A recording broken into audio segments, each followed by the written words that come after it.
Hi guys, welcome back to another episode of the Controversial Truth Podcast. I'm Greg. I'm Tony. And we are here today talking about Halloween. So whether we should not participate in Halloween, kind of the... Whether you should mind your own business. Right. more whether you should mind your own business or not about it, because it's not that big a deal. But it does cause some issues of contention within the church, within believers, or communities of believers, I should say. So we wanted to address it. I don't think this one will be quite as long as usual. Probably not. But we're going to... Half hour is my guess. Yeah, we'll see. I mean, maybe we'll stretch it out. Who knows? We could get on a tangent or something at the end, because I kind of have a tangent here. You have a scheduled tangent? I have a scheduled tangent. I mean, it's related, so it's... Okay. It's a side note, let's say, not tangent. So anyway, I guess without further ado, let's get into it. So why don't you start us off then? Okay, we can start with our opinions on it, I guess. Did you celebrate Halloween, like growing up? No, I hate it. I think everybody that celebrates Halloween should definitely burn in hell. Ah, that's terrible. I'm just kidding. Yes, I did celebrate. Wow. Did you like trick-or-treating or whatever? No, we just had a kid, so that was definitely when you were a kid. Oh, when I was a kid? Yeah, your family. Oh, I thought you said last year. No. Oh, I misheard you. Yes, I went trick-or-treating as a kid. Okay. Same. But also, I didn't at the beginning. Like, my parents didn't like us to go trick-or-treating for a while. Like, they were religiously against it, and then they opened their mind. Well, I guess it was mostly my mom. And then I think later on, they were okay with it. Okay. So... Yeah, I went to... I got both sides of it. Okay. I went as a kid, dressed up as whatever in the world, and went door to door. Nothing, scandalous, though. Just normal costumes. You didn't dress scandalously? I didn't as a kid? Elementary school kid. That's good. Awfully admirable of you. So pretty much with Halloween, there are those who, like we did, I guess. Or do you plan on celebrating Halloween? Like, you're a kid, you have a son. Do you plan on taking him trick-or-treating? Yeah. When he's a kid? Mm-hmm. Okay. So there are those who accept it, like you have and I have, pretty much. Those people are pretty much, cool with it. Yeah. If you were a tattoo artist but didn't accept Halloween as being okay, I'd be like, that's confusing. Super confusing. It's really confusing. So talking more about the people who accept it, like, why do you think it's fine? So I mean, I guess there's some caveats for sure. Sure. Like anything, like take drinking for example. Mm-hmm. Like, is it okay to drink according to the Bible? Absolutely. But can it lead to a sin rather easily? Absolutely. So, and I mean, this would be the same in that regard. I don't think it's quite as easy to fall into a sin as drinking. But I do think there's definitely things per our culture that get thrown in with Halloween that can definitely cause people to, like, drinking's one of them. Like, a lot of times you go to a Halloween party, drinking's a heavy one. Another one is with the costumes and everything. This is more a little bit more towards girls, but the dressing scandalously is definitely, I think, something that girls and women have to look out for, because they, you go to this party, you see all these costumes. I mean, you walk into a costume store, what's the first thing you see is girls dressed in bikinis, well, not necessarily bikinis, but like scary costumes that have, cover almost nothing. Yeah. And that's obviously not, pleasing to the Lord, for women to be dressing that way, Christian women anyway, or I guess any women. But any women, yeah. So anyway, that would be something that I would want to put out front and say, like, we have to be careful when doing anything really that the world says is okay. Mm-hmm. Even if it is okay, even if it's something that's permissible for us to do, we do have to be careful not to take it too far into the point where it's blatant and objective sin. So there's that. Yeah. But yeah, I mean, as far as why I feel it's okay to celebrate it, I would just say that there's nothing inherently wrong with it. I mean, you can look into, and actually one thing I do have a couple of notes here on is like what's pagan roots, right? The history of it. And so that's what a lot of people, I think that's their go-to. Right. That's the go-to thing, the go-to argument for people, like, being like, no, you can't celebrate this because it's got pagan roots. And it's like, well, lots of things have pagan roots. So does Christmas. So do birthdays. Yeah. You know what I mean? Like a lot of the stuff that you'll find that we do in this culture that most Christians are totally fine with have pagan roots. A lot. I looked into that by itself last night, just like things you didn't realize had pagan roots. Yeah, and there's so much. Bridesmaids. Yeah. Yep. stuff like people aren't gonna, the same people who don't engage in how the Christians that are like, no Halloween, like you can't celebrate Christmas. You shouldn't have bridesmaids in your wedding. Yeah. You shouldn't do it, like a ton of things. And if you're being consistent, at least, Right. And that's just a long road of. Yeah, exactly. And like it's detrimental. Like we have to be careful with the scriptures and with the way we live our Christian lives, not to include pagan things into that for sure. But as far as like just our general lives go and stuff like that, like those things are much less important to if we have pagan rituals in them. But the things that the Bible, especially the Old Testament, talks about not being set apart from the world. Like that was Israel's whole thing, is like God did not want them to be intermingled with the world in any way, shape, or form. They needed to be set apart, or a holy nation, so that other nations could see that they honored and worshiped the one true God, Yahweh. Yep. So if we take something like that and we say, like, we have to apply that rigidly to our lives, yes, that's true, but this was in relation to worship. This was in relation to, like, it's for the things that apply to us anyway. Yeah. Still, like, they obviously had ritual stuff. They had just like their standards of living and stuff. Like there was things obviously that God told Israel not to do that had nothing to do with worship, but those were Old Testament laws and stuff like that. So we have to be careful, and we've talked about this before. We have to be careful not to border on the, not even border, we have to be careful not to get into the legalistic side and thinking that everything that applied to Israel as a nation applies to us as Christians in the modern day. Or even like legalistic, like this, I feel convicted about this, that nobody should celebrate Halloween, and then you start to like think other people are living in sin that do engage in Halloween and trying to there's some verses on it. that we're gonna have to get into to dissect those, and that's kind of the tangent that I said that I have at the end. Okay. It's kind of going to tie this to next week's episode. Okay. So that's my thing anyway. Do you have anything different about why you think it's okay, or what, anything like that? I have a few reasons as to why I think it's okay. The first one was addressing the why people don't think it's okay with like the pagan roots, and I was going to get into Christmas a little bit, because pretty much everything we do as a celebration for Christmas, aside from like the nativity scene, has pagan roots. Like all of it. Not even just much. Roots. I mean, it is like it was pagan, a pagan holiday, like their own holiday. That we just kind of took over, which is fine. But the same thing is with Halloween. Like it does have pagan roots, but today it's like just a silly day where people dress up. It's not pagan anymore. Right. It's not if it was like a serious national holiday where dedicated to like demonic worship and whatever else, that'd be different. But it's in American culture or the world culture, it's just a day where your kids dress up. Right. There might be goofy people that take it that way, that like, but they're fringe people, it's not the culture does not accept, like if we went out and started a seance in the street, like people be calling normal people, like non-Christian people be like, what are these kids doing? Yeah, exactly. No, it's just for drawing dressing pentagrams up, on the street, being silly, playing some games, getting candy. It's not whatever it was, it's not anymore. Yeah, exactly. And the funny thing I found out when I was doing a little bit of research on this is actually going back to the pagan roots thing. It was actually a pagan roots, from what I understand. I mean, research is always, depending on how far you dig, maybe you find something else out. But from what I found out from my time in doing the research was that it wasn't just pagan. It was actually pagan mixed with a Christian holiday, which was like a Catholicism thing, which is unbiblical in and of itself. But it started as a pagan kind of mix with Christianity, and it was All Saints Eve was the name. So like they had like, which was basically like a Roman, I think it was 2nd century. I want to say, I didn't have that part written down, but I think it was 2nd century, but I could be wrong on that. Practice that they had started then, that was basically like a night, and it was on October 31st and went through the November 2nd, I think, where they would honor saints, the fallen saints and martyrs. And then on the last day, I think just all the dead. But it was rooted in Christianity with some weird doctrines for sure. But regardless, I mean, at the beginning, it was, from my understanding, kind of those two things merged. And you were still supposed to like honor the dead and think about the dead, and then they got the weird like dress up sort of thing from the pagan culture and stuff. So it's not even just there's multiple cultural The roots things. are debatable. Yeah, exactly. That was kind of my point, is that it's even debatable on that. But even if it wasn't, like if it was like the most satanic day of the year, however many years ago, like it's not. It's not what it is. It's not now. Yeah. So what else I got?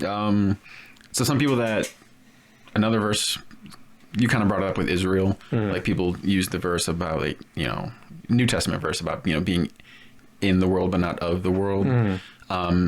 So they try to apply that to like Halloween, like all the world engages in Halloween activities. We're not supposed to be of the world, so don't engage in Halloween. But like that verse is actually about, you know, and the other verse is like Jesus hanging out with, you know, drunkards and prostitutes and tax collectors, but he didn't do those things. So that's a different, like more accurately applying that verse would be like, yes, engaging in Halloween, but not partaking in or participating in the drinking and the immodest outfits and the, you know, whatever sketchy stuff people are doing. Like you can still go to a Halloween party and not be sinful being there. Right. And be wise. I mean, there's wisdom and stuff too like that. I mean, if you were formerly a alcoholic, don't go to a party where you know there's going to be alcohol.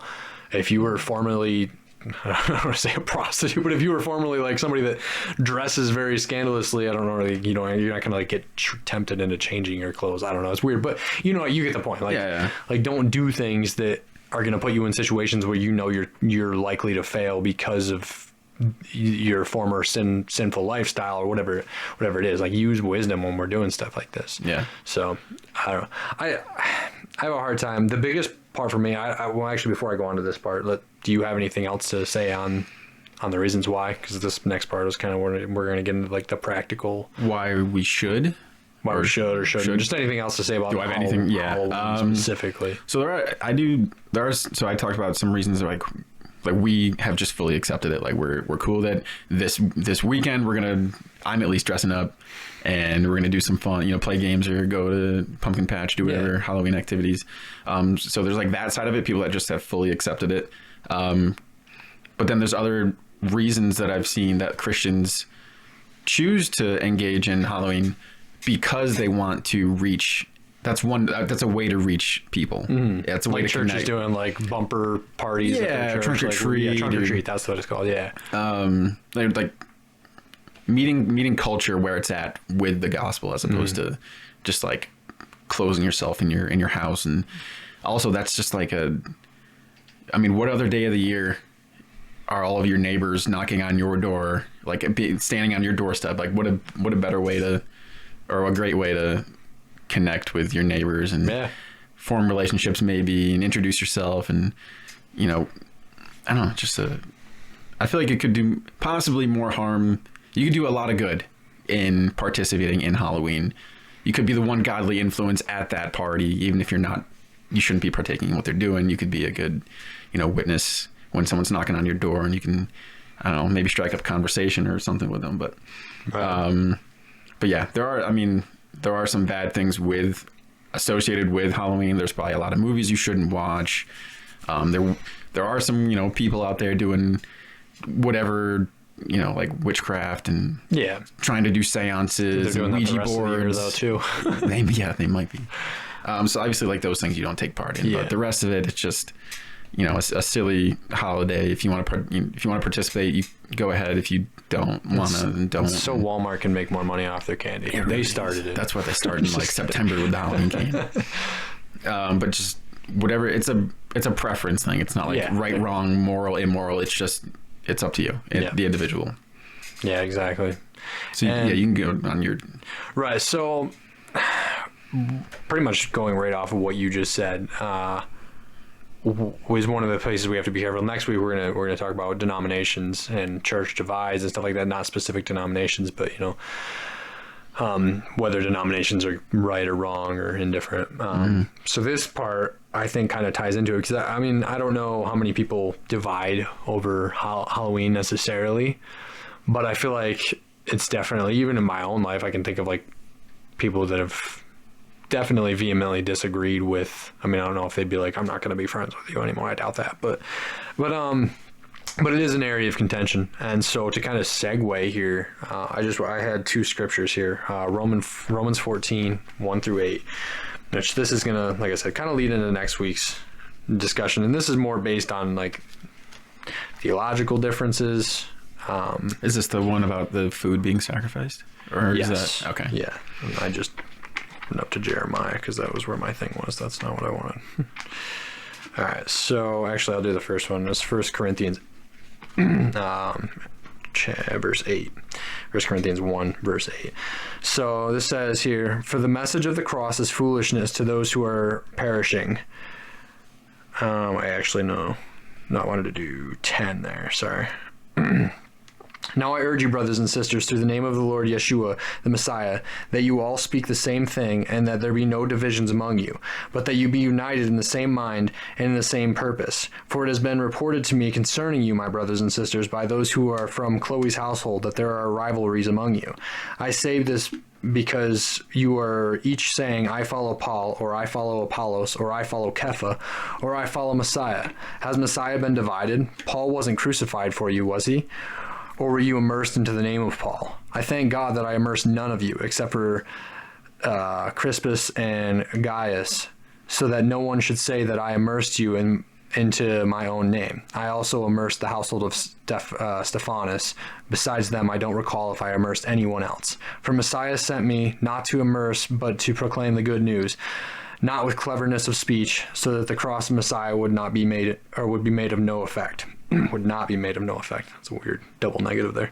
All right, so that was the first one. So that kind of ties that in. And then Romans chapter 14. And that's kind of a little bit of a reading here, but I just want to get some scripture into our discussion here because it's always good. All right, so Romans chapter 14, 1 through 8. Mm-hmm. This is kind of the prequel to that. Now accept the one who is weak in faith, but not for the purpose of disputes about opinions. One person has faith to eat anything, but the weak eats only vegetables. Don't let the one who eats disparage the one who does not eat, and don't let the one who does not eat judge the one who does eat. For God has accepted him. Who are you to judge another servant? Before his own master he stands or falls. He shall stand, for the Lord is able to make him stand. So right there we have another example of, and this one, it's kind of, you have to understand the context. Like I've probably the first couple times I read this, I really didn't understand what it meant like years ago. I was like, okay, it's really about like food and stuff like that. Cause they, you know, it's about vegans. You need, right. Well, the weak eat only vegetables. Yeah, that's what it's about. That's not how I took it, but that is one way maybe somebody takes it. But no, I was thinking more of like idols and stuff like that, and like because obviously the Jewish nation was very religious about what foods they could and could not eat, because they couldn't eat unclean foods like pig, stuff like that. Mm-hmm. They still are. So that was kind of my original understanding of it. But what this is actually talking about, when you look at it in the context of what's being talked about here, it's not just talking about food. It's really talking about, I think, more theological things. Like if you have a difference of opinion about a theological issue that's a secondary issue, then don't divide over. But I think we can even apply it to here to like, I think it's about like that more practically, like that gray area of topics that's people agree or disagree on, like right, yeah, like Halloween or swearing or drinking and stuff like that. Yeah, that's definitely a practical way to apply it as well. And I guess probably more the 1 Corinthians one was a little bit more about theology, and this one would be the Roman one in Romans would be a little bit more about like what you just specific said. stuff, like specific stuff, yeah, different things like that, and whether or not we should divide over them or let ourselves look down on someone else, another Christian, another brother in Christ. For something that they choose to participate in. So it's basically saying like one person who's strong in faith, they can eat whatever they want. Mm-hmm. And because they know they have that liberty and that freedom in Christ, and, there's nothing sinful about that food that they're eating. But if someone's weaker in faith and they're like, no, I still think I shouldn't eat this thing, then just, let them not, pretty much. It's if they don't want to, then it's not so much of an issue that you need to like pester them about why meat is okay or whatever food is okay. So yeah, I think the same thing applies to Halloween. Like if you don't want to celebrate Halloween, then don't like badger people that are celebrating Halloween. And the same thing the other way. Like if you're like, no, there's nothing wrong with Halloween, and like your friend is like, I don't want to celebrate, don't like, I don't know, drive them nuts as to like, you should come to this party. Right. Yeah. And let them, do their thing. Yeah. It's definitely important to understand that aspect of it so that we're not in contention, because this kind of goes back to, I want to say, it was last week's episode. The false teachers one, where we were talking about like, don't divide over anything that's not a core issue, and this would definitely fall into those. I mean, if we're not talking about the theological issues, we're talking about the do's and don'ts of certain things like Halloween or drinking or whatever it be, and we let the world see us warring within each other or within the body of Christ towards each other over these trivial issues, like that is not gonna speak well of the church. You know, unity is something that's super important throughout the scriptures, unity within the body.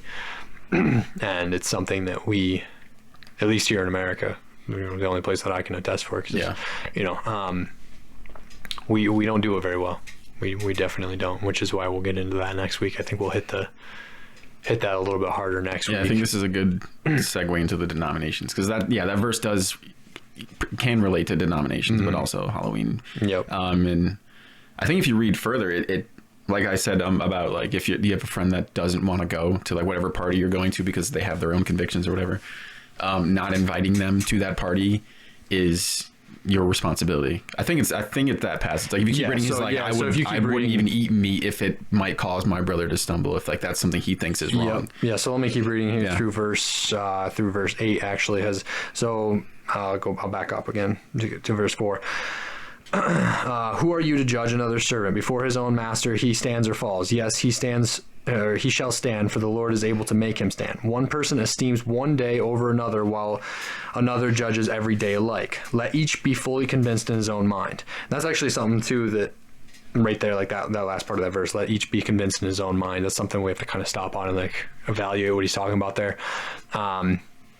Not that we're doing a verse by verse study or anything today, but I think it's important that we have to understand what Paul's saying there is that if you are convicted about something and you are sure of it in your own mind, that gives you the conviction. That actually does put a little bit of a command on you. Like we are to be convinced and within our own mind. So we're not supposed to be on the fence. Like, I don't think as Christians we should on certain topics. No, obviously there's some like take the end times for example. Like I think everybody should kind of maintain a little bit of on the fence there because it's such a difficult topic. So things like that, but on something like this where it's like we're talking about convictions, Paul says right here, let each be convinced in his own mind. And so and then live by that. And live so by like if you think that said like one esteems a day of the week over another, like if you think church should be on Saturday because that's the day God rested, or if you think it should be on a Sunday, like don't argue amongst yourselves about Saturday or Sunday. If you think it's Saturday, then you should be at church on Saturday. Yep. Like you're holding yourself to that standard. You should be there that day. And same with the person on Sunday. And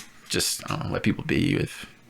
As long as they're going to church, you know? Yeah, exactly. There's different issues. Like we need to actually be set on what they are and then live that out in our life. Yeah. So anyway, let me keep reading. I just wanted to address that little point there.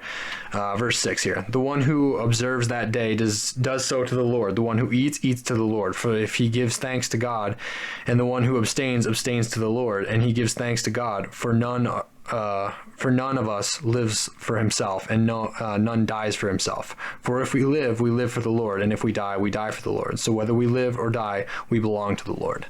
So yeah, that kind of sums that up. And as far as just saying like everything that we do, apply it to God. So if you do Halloween, do it for the Lord. Yep. If you're not doing Halloween, if the person who's engaged or participating in Halloween is doing it for the Lord and they are reaching people and they are forming relationships, however you want to do it, God is just as pleased with that person as he is with the person who's abstaining from Halloween for the Lord. It is the same. They're both doing it for his glory. Yeah. And they're both equal. Yep, definitely. I mean, I love what you can even like just take from a text like that, like a short little passage like that. We can look at it and take so many different things. Like obviously the context of the passage is talking about these things of these issues of eating and drinking or not eating and not drinking. But just looking at that last little verse, like when I see something like, you know, if whether we do this or that, we need to do it as unto the Lord. And I just like, when I read something like that, it kind of humbles me in the sense of like everything that I do needs to be as unto the Lord. And it speaks a lot to me, especially like in my job and stuff like that, or like as I'm raising my kid, being a husband, these things, like we need to be doing everything as unto the Lord. And if we actually take that mindset seriously and be fully convinced of that in our own mind, like, okay, I'm going trick-or-treating today. How would I do this? How would I go trick-or-treating with my wife and my kid if Jesus was right there, like physically in the incarnation with me? Like, how would I do this? Would I just walk around and have fun? Probably. I'd have fun. Jesus wants me to have fun. But I'd also probably share Jesus with some people, right? I'd be like, hey, this is my friend Jesus. Like, you know. Like, obviously, this is you know, silly example, but I'm serious. Like, if we're actually in that mindset of like, how would I do this particular part of my life different if I was doing it, like if God had literally asked me to do it, like he said, like, hey, go love your wife, hey, go trick-or-treating with your kid, hey, go do this, like how would mentally, how would I think? Like, I know that's what I try to do that as best I can. I'm obviously a work in progress, but you know, like when actually like applying it to your life. Apply this verse to our lives so that we actually live out what we're supposed to do in each and every situation, and not just in church. Like, I think a lot of people are good at like doing church the way that God wants us to, or at least attempting to, and stuff like that. And, you know, and putting a genuine foot forward when it comes to certain things that we attribute to godly things. But when it comes to Sunday something stuff, Sunday stuff. The other 6 days, right? But when it comes to like being at home with your kid, when it comes to being at home with your wife, when it comes to things like Halloween or just going to work, like these little trivial things that we do on a regular basis all the time, we're just like, I just do them, and I'm you know, you get burnt out. I get it. Like, sometimes you just get home, you're like, I just got to get through the night. You know what I mean? I got to make it to bedtime.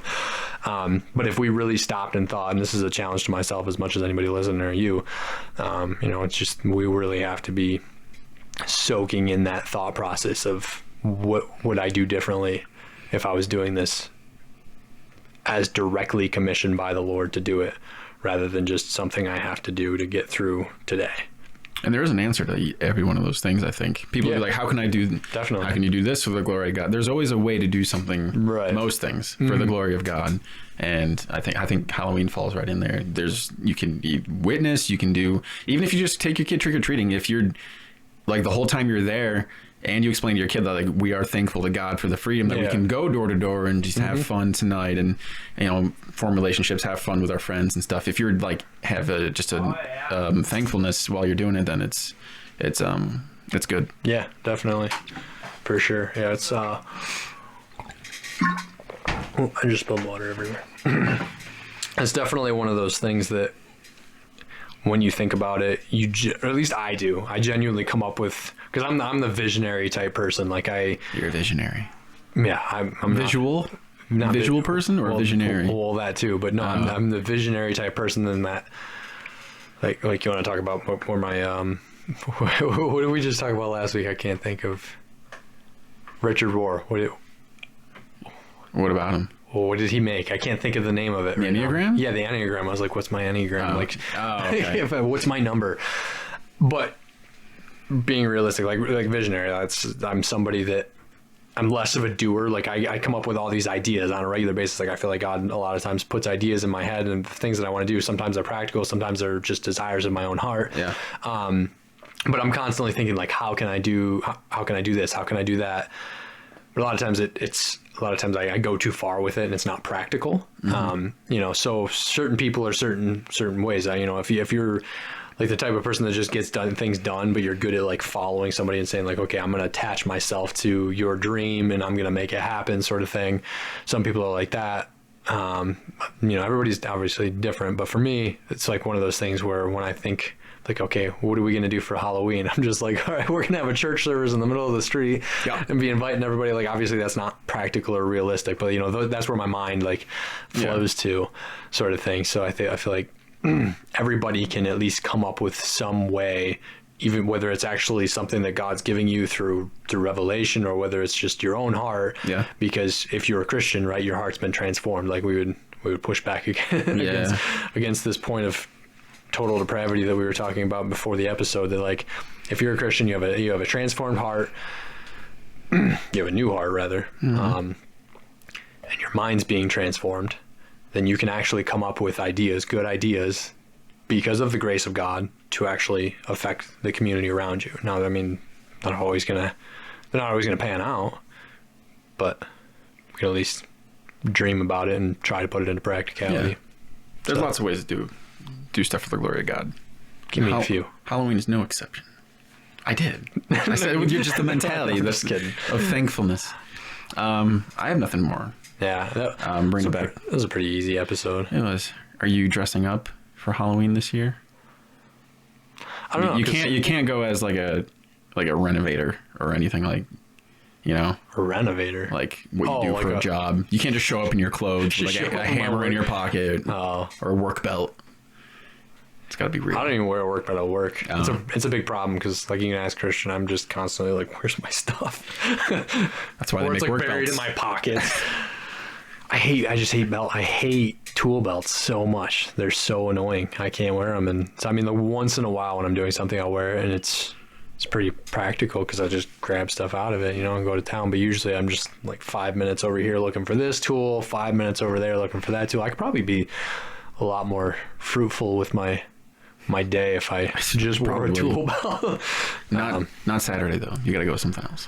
Yeah, no, I wouldn't wear that there. Yeah, you gotta I figure don't know. it It out. depends on whether or not you're going to, because I'm certainly not going to be the only I'm absolutely buffoon dressing to up. come. So And you're- everybody else is too. Well, so I don't know. I mean, I'm going as Fanny Pack Dwayne Johnson. Have you know seen you that are. picture of him? I have. Yeah. It's going to be wonderful. I got everything. I got the jeans, I haven't really the belt, put any thought into it, so I mean, I guess I'll have to The turtleneck. I'll have to see. the earring. If I can come up with a cool costume that makes sense with stuff that I have at home, then sure, I'm not going out and buying a costume so I can wear it for 5 minutes. You and Drew should just switch from last year's. She'll wear mine. She'll go Chandler and you'll go as Monica and just do that. I don't think that would work out so well, considering the gender issues that we You would can do have. anything these days as long as you're doing it for the glory of God. I can switch my. I can cross dress. You cannot. Of God. You cannot switch your gender for the glory of God. Good. I'm glad you. Glad you clarified that. Yeah. No, I don't know. I'll try to come up with something. If you're gonna go, I'm gonna be in costume. even at Bradley Farms. Yeah, and I'm working on Friday in costume also. I do yeah, that every year. You do that every year, anyway, Yeah. which is fun. That's cool. Probably Yeah. gets you more business. All those little small annoying tattoos that you probably have to do. I'm not doing that. I just have normal appointments this year. Oh, okay. But yeah, I'm dressing up. We're gonna get together, have some fun, eat candy. Are you gonna take him trick or treating? Even though he's like Doubt it. one? No, because I want to wait till at least till he can say it, because otherwise I feel like I'm just taking You're candy. just Like, taking he can't candy. Even, he wouldn't You even can't know eat to the like candy. he could grab it, but like we'd have to wait for a while for him to be like, oh, there's something, and then he'd probably take like 5 of them. I've never understood that. It's like you're just adults getting candy from other that's adults. really like literally and with a kid in your hand. and we don't even give him candy right now. Like we'd give him like a bite maybe Yeah. of a few pieces, and the rest of it would be for us. So You're I feel getting like free candy for it's getting your steps it'd in. be savage. So I'm not gonna. No, we're not gonna be doing any of that. Okay. Not That's all. yet. That's all I got for Maybe when he's. I feel like by the time he's 3, so like 3's good. next year he'll be 2 3/4, whatever amount of months that is. Some people like to count it out in like No, he's weeks just- up to that point. Just he's 2, over 2.5. He's 123 weeks. Yeah, I don't like those people. I'm gonna stop that after a month. I never did it once. Like I was like, he's like half a month right now. That's yeah, sure. It's So like 2 weeks, half a month. there's a reason people do it. He's like 3/4 of a year, somewhere in there. I don't know. I'm good with fractions. You know, that's my bread and your butter. job. It's my job. So yeah. Any more comments on Halloween specifically? No, I think Yeah, me either. that's pretty much it. I don't know. What about? Okay, yeah, I guess I did have one more thought. Okay. So concerning costumes, Sure. like, obviously, we talked about not dressing in things that are provocative, but what about like dressing up? Like, let's say, I don't know, I'm trying to think of like an example. Like, all right, like Freddy Krueger, who's a murderer and like a serial killer. Like, what do you think Christians should dress up like that, or let their kid dress up like that, and something that's like gruesome? I wouldn't want my kid dressing up as a serial killer. Right. I mean, I think most people would probably agree with that. I mean, maybe not. He's a but- fictional character, but he's also a fictional serial killer. right. Exactly. So I'm saying, like, would you consider that a sin? Like, if they did it, or do you think that just still falls under the line of like, don't judge someone else for what they're doing? Man. They're okay. I don't know. I wouldn't do it. And I wouldn't encourage people to do it because like they'd be like, oh, what's your character? And you'd be like, oh, he's Freddy Krueger. And they'd be like, who's Freddy Krueger? And then they'd be like, Let oh, me check show ya. check out these movies. And you check out the Nightmare on Elm Street and get back to me. It's like, no, Right. you don't want to suggest stuff to people that would lead them to watch something like that, I guess. Yeah. So I'd say no. What about something as innocent but still theologically wrong as like Casper? Casper's a friendly ghost. Okay? Okay. So Casper's fun. And Yeah, no, it's fine. Especially if your kid's like, no, ghosts aren't real, but Casper's my favorite, so whatever. I don't believe in like witches, not like legitimate ones. And if I want to go as some Harry Potter character, that's fine. Shouldn't go as Voldemort though. He was a serial killer also. So I think you have to kill at least 3 people to be considered a serial killer. yeah, you know how many people? You haven't really watched the movies. I have, but it's been a while. Yeah. He killed more than 3 people? Yeah. Oh, then he's a serial killer. He was like, or is he a mass He's murderer? like wizard Nazi, like wizard Hitler is like his thing. He's like pure race and killing everyone that's non. Oh yeah, that's right. Oh, pretty much what it is. Yeah, okay, yeah, Voldemort. Yeah. No, you said I was thinking. What's the wizard's name? Harry? No, the wizard, the one that looks like Dumbledore? Dumbledore, yeah, that's who I was getting the 2 of those confused. I was like, who did he kill? Big difference. Yeah, all right. So Something like that. I would be. It's fine. Yeah, Like the good. Don't be the villain. so like I could go as Gandalf and you wouldn't judge me. No, I wouldn't. Okay, cool. I was just curious. Sauron, maybe. Yeah. What? I guess like the eye. Do I go as the eye or do I go as like? How would you go as the eye? I just go as the Your tower. body's the I just tower, and then like your head is the eye. Yeah, That'd be a that's- good costume, right? that would be funny. I just have don't know what I'd do with my arm. I guess your arms could be like I just stick them up in the air. Yeah, and they just could be the don't things that go don't up. move your legs. Just stand on like a cart that Drusha pulls. I can reenact the scene at the end where I crumble. and then she just keeps pulling you as you're just laying there in a pile. But yeah, I wouldn't go as anything, scandalous or immodest. You shouldn't go into anything, evil, or I wouldn't go as like the villain of most things, probably. Yeah. Unless it's like a PG villain, like you want to go as Ursula, whatever. That's just weird. Yeah. This likes conversation's Ursula? getting weird. It's fun. I'm trying to keep it interesting. Okay. Yeah.